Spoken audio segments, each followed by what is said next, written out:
pèse dans le lieu où il conserve outils et semences. Son assiduité se voit dans sa démarche prompte et rapide et il ne fera jamais un pas dans sa carrière qui gâcherait la future récolte. En marchant, il fait attention à ne pas glisser car il veut atteindre sa destination et convertir toute sa force et son énergie dans ce qui est essentiel pour lui et sa famille. En marchant dans les rues de San José, au Costa Rica, en hiver, un après-midi, j'ai presque perdu l'équilibre car les trottoirs de cette ville sont très lisses et lorsqu'ils sont mouillés, ils deviennent un chemin à haut risque pour les piétons. À partir de ce moment, chaque fois que je me promène dans le centre de San José en hiver, je marche avec beaucoup d'attention et de soin. Le livre des Hébreux chapitre 2, verset 1 dit, « Car il est donc nécessaire que nous accordions plus d'attention aux choses que nous avons entendues, afin de ne pas nous échapper. » Pourquoi Paul commence-t-il par « Donc » Parce que 1. Dieu en a parlé à plusieurs reprises. 2. Dieu a parlé de plusieurs manières. Les prophètes et enfin son Fils,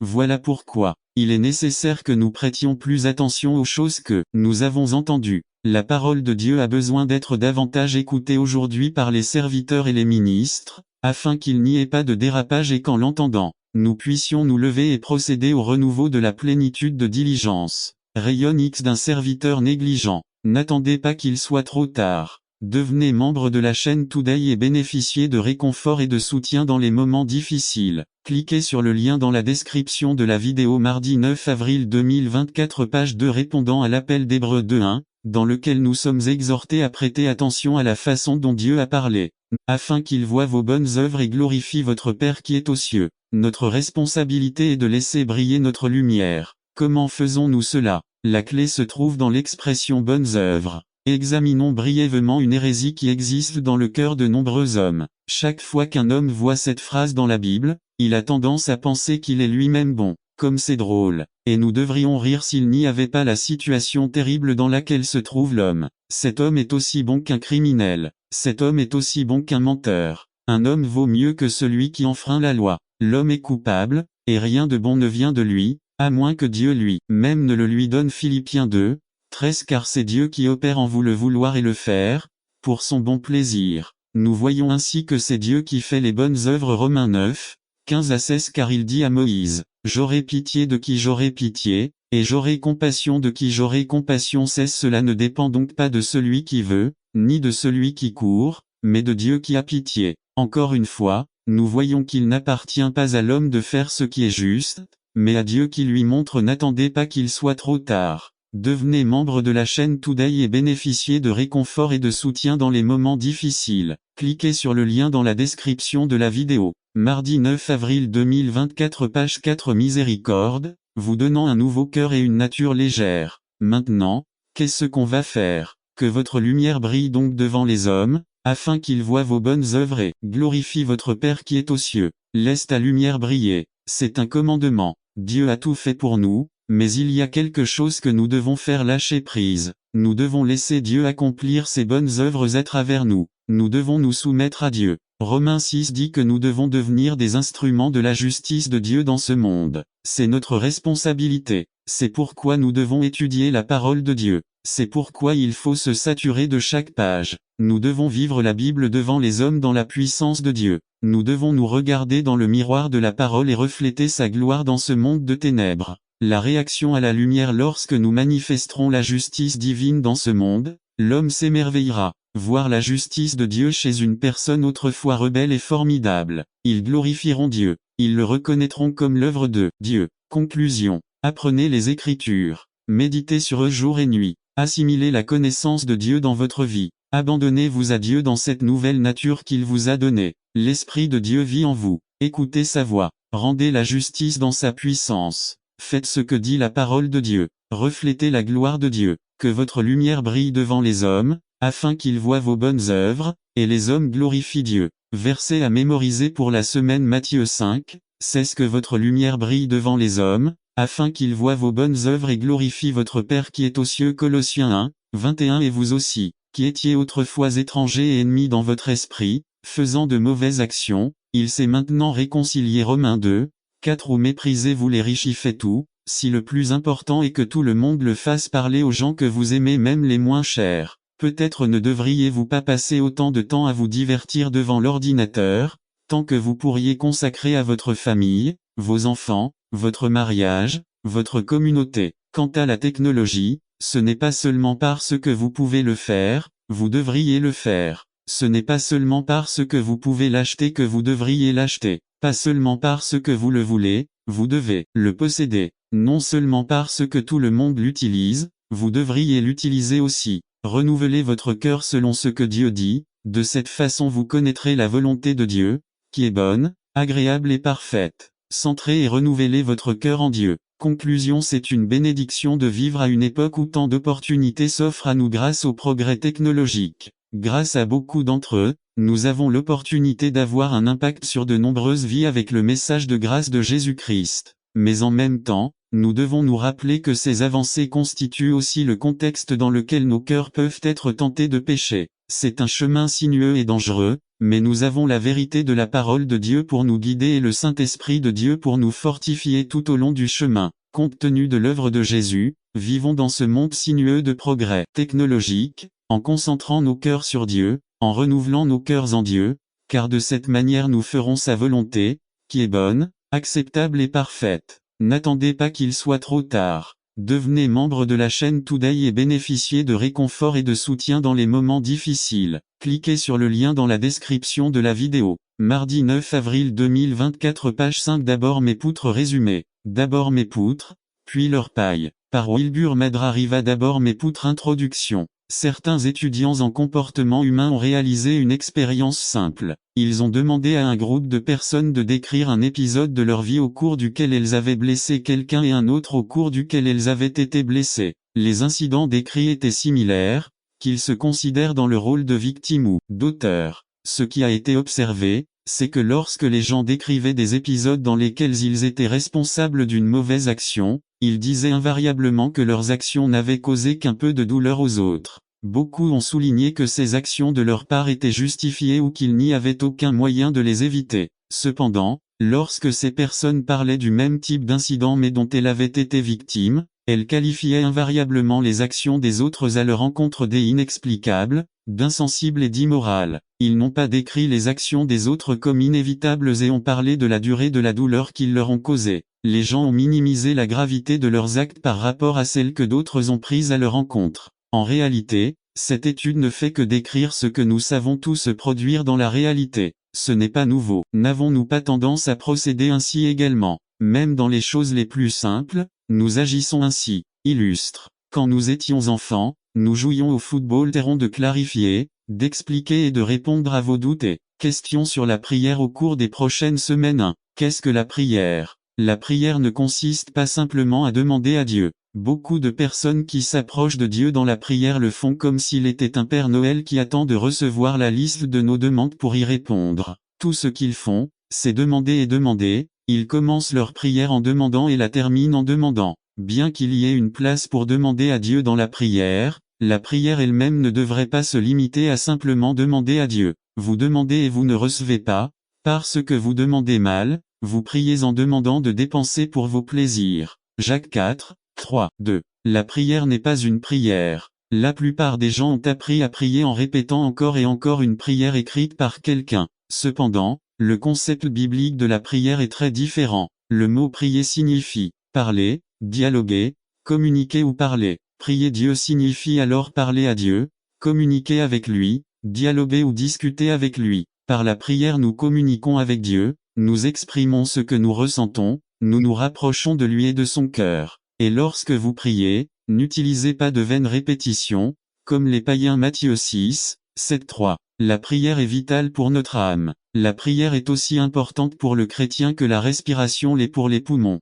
Il ne semble donc pas nécessaire d'inciter les chrétiens à prier, pas plus qu'il n'est nécessaire de rappeler à quelqu'un de respirer. Si les poumons de notre âme ne sont pas constamment purifiés par les airs célestes que seule la prière nous apporte et qu'ils ne reçoivent au contraire que les influences nauséabondes et putrides de l'atmosphère mondaine, nous serons bientôt la proie d'une tuberculose spirituelle qui affaiblirait progressivement nos forces et finirait par rendre notre survie spirituelle impossible. 4. La prière est une tâche laborieuse et difficile. La prière est une tâche et un travail spirituel, et notre chair, par nature, n'aime pas exiger un travail spirituel. Il est très difficile de prier et il y a beaucoup de lutte pour le faire car c'est très difficile. N'attendez pas qu'il soit trop tard. Devenez membre de la chaîne Today et bénéficiez de réconfort et de soutien dans les moments difficiles. Cliquez sur le lien dans la description de la vidéo. Mardi 9 avril 2024, page 1 qui s'obtient par la prière. Prier est un véritable combat parce que l'ennemi de nos âmes connaît la puissance et la victoire spirituelle qui peuvent être obtenues grâce à elle. C'est pourquoi il est si opposé à ce que nous prions comme nous devrions prier. Il fera tout ce qu'il peut pour vous empêcher de prier.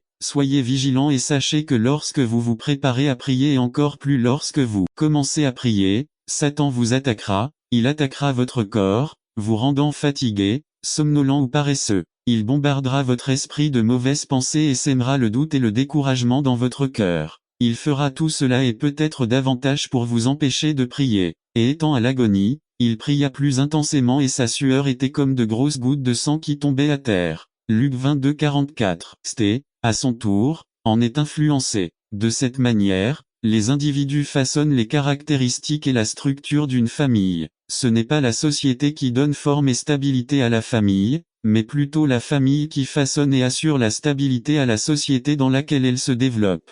Gardez donc les commandements, les statuts et les décrets que je vous commande aujourd'hui d'observer de cette once que votre lumière brille devant les hommes, afin qu'ils voient vos bonnes œuvres et glorifient votre Père qui est dans le monde cieux. Le Monde 17h16 dimanche prochain, nous continuons 15 mai 2005. N'attendez pas qu'il soit trop tard. Devenez membre de la chaîne Today et bénéficiez de réconfort et de soutien dans les moments difficiles. Cliquez sur le lien dans la description de la vidéo. Mardi 9 avril 2024, page 2. La famille chrétienne appelée à être lumière. Dans le monde résumé, ce qui façonne les caractéristiques d'une famille, ce sont les individus qui la composent et non la société dans laquelle elle se développe. Par Fernando Ocampo. Thème numéro 2. Vivre dans le contexte psychosocial qui nous entoure. Deutéronome 7, 1 à 11. Introduction. La relation familiale est un processus constructif. Il se construit progressivement à mesure que chaque membre d'une famille est exposé à une série d'influences et d'expériences diverses qui affectent le système familial.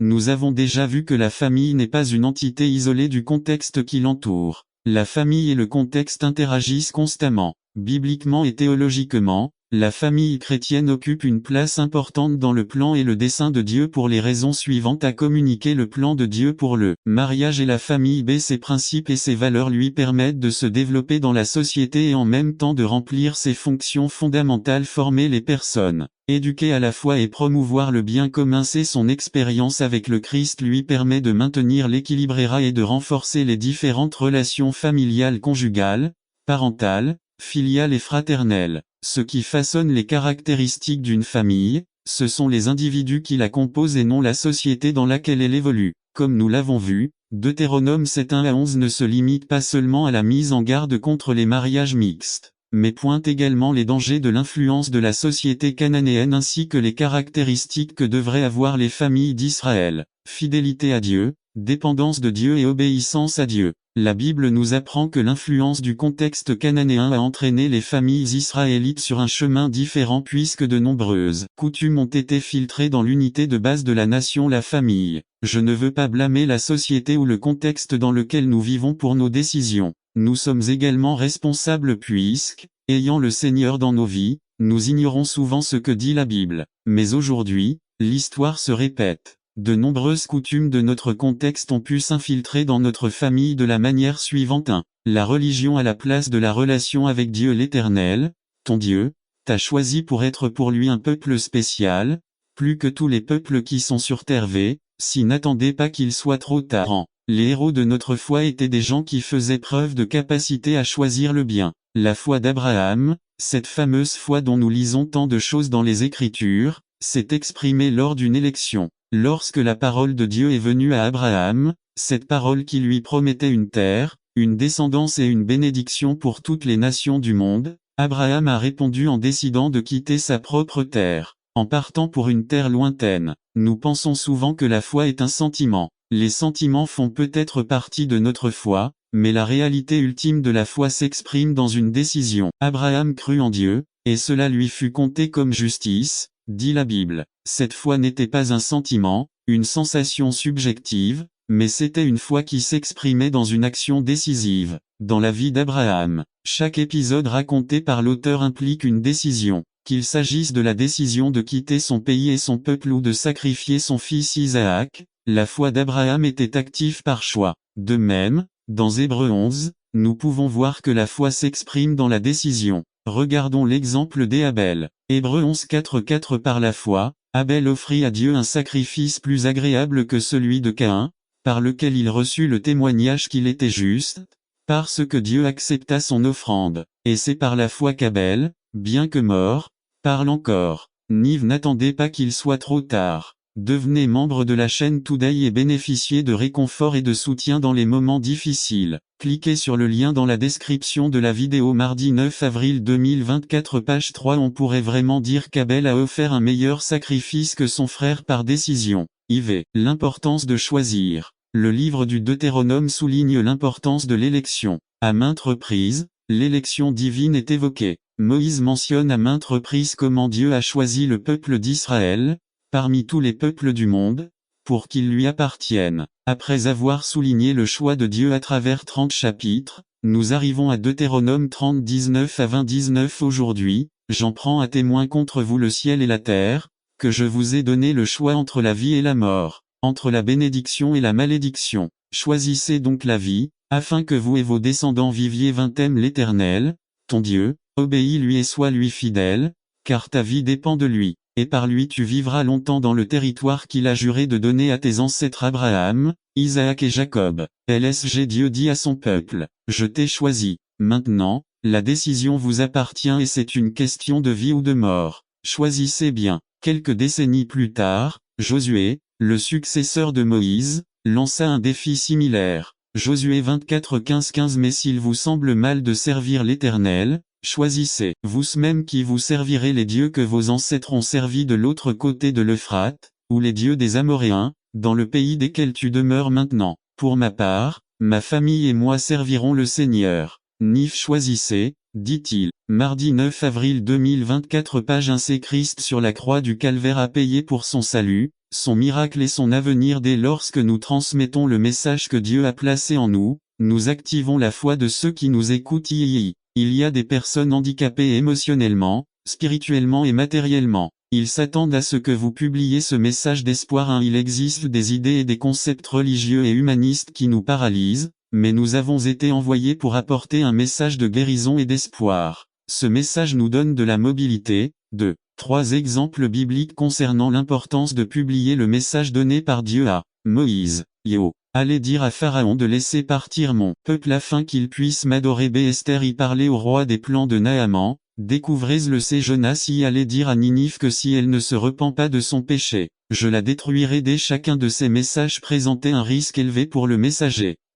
Chacun d'entre eux a mis sa vie en danger pour faire passer le message. Moïse risquait que Pharaon ne le laisse pas quitter sa présence. Se présenter devant Pharaon avec des exigences n'était ni très courant ni conseillé. Esther risquait sa propre vie en transmettant le message. Quiconque pénétrait dans la chambre du roi sans être appelé était condamné à mort. Jonas savait que les Ninivites étaient méchants et a tué les prophètes. Les menacer lui coûterait la vie et, il est vrai que transmettre ce message demande du courage de notre part. Paul nous dit que vous n'avez pas reçu l'esprit d'esclavage pour avoir à nouveau peur, mais que vous avez reçu l'esprit d'adoption. L'importance du message. Romains 8 18 à conviction. Garder la foi nous oblige à faire des sacrifices. Nous ne pouvons pas transmettre un message sur quelque chose en quoi nous ne croyons pas. Une conviction de croire tellement en quelque chose que je suis prêt à mourir pour cela. Je ne peux pas parler à ceux qui en ont besoin d'attendre Dieu alors que la moitié de mes cheveux sont chauves parce que je suis stressé de courir partout pour essayer de trouver une solution à mon problème. Cela m'oblige à vivre le message. N'attendez pas qu'il soit trop tard. Devenez membre de la chaîne Today et bénéficiez de réconfort et de soutien dans les moments difficiles. Cliquez sur le lien dans la description de la vidéo. Mardi 9 avril 2024 page 2b Démonstration déclaration. Communication d'un avis. Ils attendent une déclaration d'espoir. Cet espoir est en vous.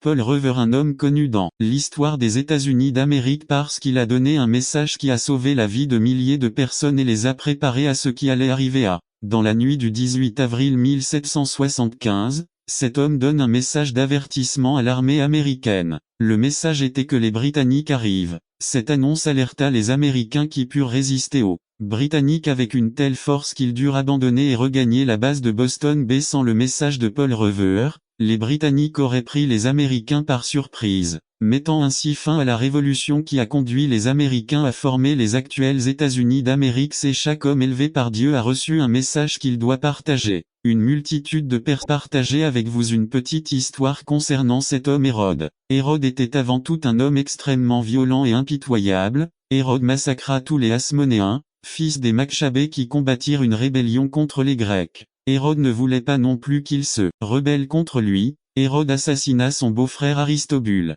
Aristobule était le grand prêtre et Hérode craignait son pouvoir, et comme si tout cela ne suffisait pas, il a assassiné sa propre sœur, la femme d'Aristobule et ses neveux. Pourquoi a-t-il fait ça? Parce qu'il craignait que ses fils ne lui enlèvent son trône. 4. Hérode, mes frères et amis, était un homme violent et paranoïaque et il n'est pas difficile de comprendre ses actes lorsqu'il se rend compte que les mages sont partis sans lui faire de rapport. Hérode était complètement enragé. Matthieu 2, 16 à 18. N'attendez pas qu'il soit trop tard. Devenez membre de la chaîne Today et bénéficiez de réconfort et de soutien dans les moments difficiles. Cliquez sur le lien dans la description de la vidéo. Mardi 9 avril 2024 page 316. Alors Hérode, voyant qu'il avait été trompé par les mages, fut très en colère et ordonna de tuer tous les enfants de Bethléem et de ses environs, âgés de 2 ans et moins, selon le temps qu'il lui accordait avait découvert les magiciens. 17 Alors s'accomplit ce qui avait été dit par l'intermédiaire du prophète Jérémie, disant 18 Une voix s'était entendue dans une branche, des criants et de grandes lamentations.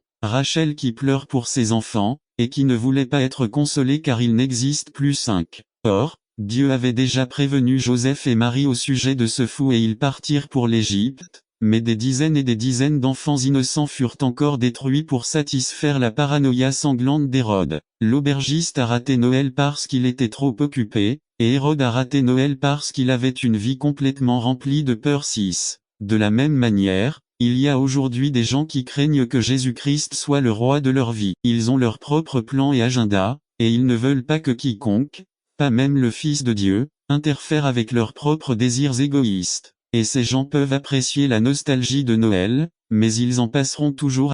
La cause évoquée est la parole de Jésus. Chacun peut décider quand donner sa vie, mais seul Dieu peut la reprendre. N'attendez pas qu'il soit trop tard. Devenez membre de la chaîne Today et bénéficiez de réconfort et de soutien dans les moments difficiles. Cliquez sur le lien dans la description de la vidéo. Mardi 9 avril 2024 page 3. Certains disaient qu'ils avaient un démon. Ils se sont activement retournés contre lui. Mais d'autres ont seulement remarqué que Jésus guérissait les aveugles, ce qui signifie qu'il y avait probablement plus d'aveugles que Jésus n'en guérissait. Cela ne dit pas qu'ils se sont convertis. Que signifie pour nous ce passage? Pour en revenir au début, comment Jésus gérait-il nos peurs? Nous allons voir 1. Recherchez de bons bergers. Si vous êtes croyant et que ce que dit le pasteur ne vous semble pas juste parce qu'il n'enseigne pas la Bible, fuyez et cherchez un vrai 2. Jésus est la seule porte qui peut nous sauver. JN 10.9 Je suis la porte. Celui qui n'a aucun fruit d'une telle foi, il dit une telle foi est morte, elle n'a pas de vie.